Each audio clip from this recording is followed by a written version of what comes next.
હું અરુણા ચૌધરી, અરવલ્લી જિલ્લા સંગઠન મંત્રી. ખરેખર આ સરકારને હવે શરમ કરવી જોઈએ. એટલે ખરેખર એવું કહેવાનું મન થાય છે કે હવે તો રહેમ કરો અને હવે તો શરમ કરો સરકાર.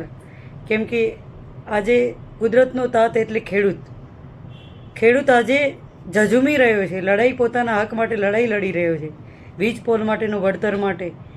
કે આજે ખેડૂત કોઈ પણ સિઝન હોય, ખાતર માટે એને લડત કરવી પડે, એને કેનાલોના પાણી માટે લડત કરવી પડે.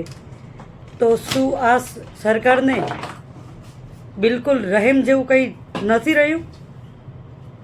ખરેખર શરમ આવી જોઈએ કે એ કુદરતનો તાત ખેડૂત જે પસીનો પોતાનો ખૂન પસીનો વહાવીને જ્યારે મહેનત કરીને પોતાના ઘર સુધી રોટલો પહોંચતો હોય, અને જો એ પણ સરકાર છીનવવા માગતી હોય તો આ ક્યાં સુધીનો ખેડૂતને તમે ન્યાય આપી રહ્યા છો?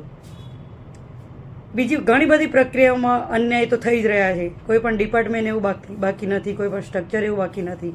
પણ ખરેખર આ તો છેલ્લી કક્ષા કહેવાય કે એક જે સૌથી મોટી વાત કહેવાય એમ કે તમે ખેડૂતના તાતને પરેશાન કરી રહ્યા છો, જે કુદરતનો તાત ખેડૂત છે એમ. એટલે હવે ખરેખર તમે રહેમ કરો અને શરમ કરો. ખેડૂતના ન્યાય માટે અમે લડીશું, મરીશું અને અમારી કુરબાનીની જરૂર પડે તો અમે ખેડૂતો માટે આપીશું. તો જરાક રહેમ કરી, શરમ કરી અને ખેડૂતોને ન્યાય આપો અને અપાવો. ઉપરના બેઠેલી બોડી, મધ્યમમાં બેઠેલી બોડી અને નીચેની બેઠેલી બોડી, મીડિયામાં ઇન્ટરવ્યૂ આપવાથી કંઈ નથી થતું. જ્યારે તમે ખેતરોમાં જઈ એનો વરસાદ કે ઠંડી હોય કે તડકો હોય એ તમે સહન કરીને બતાવો. બાકી એસીઓમાં બેસવાથી, સચિવાલયની કે 20-20 લાખની ગાડીઓમાં બેસવાથી કે સરકારની સુવિધાઓ લઈ અને તમને ખેડૂતનું દુઃખ ના ખબર પડે, એના માટે તમારે ખેતરોમાં જઈ અને પાવડો લેવો પડે, ત્યારે તમને ખબર પડે. તો સરકારમાં બેઠેલા બધાય એજન્ટો, મંત્રીઓ, અધિકારીઓ દરેકને ખરેખર થોડી રહેમ રાખવી જોઈએ.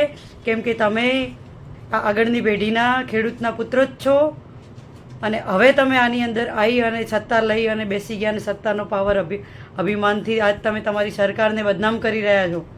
તમારી સરકારને ટકાઈ રાખવી હોય, બદનામ ના કરવી હોય અને થોડું ઘણું તમે તમારું સારું ઈચ્છતા હોય તો ખરેખર ખેડૂતોને તમે ન્યાય આપો.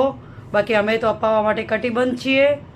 અમે બધા જ કોંગ્રેસ પક્ષીઓ અને અમારા દરેક ગામડે ઘરે ઘરેના મેમ્બરો પહેલાંય અમે ખેડૂતો માટે લડી ચૂક્યા છીએ, કુરબાની આપી ચૂકી છે અને આપવા કટિબદ્ધ છીએ. તો ન્યાય મળે તેવી અપેક્ષા અમે સરકાર પાસે રાખીએ છીએ. જય હિન્દ, જય ભારત.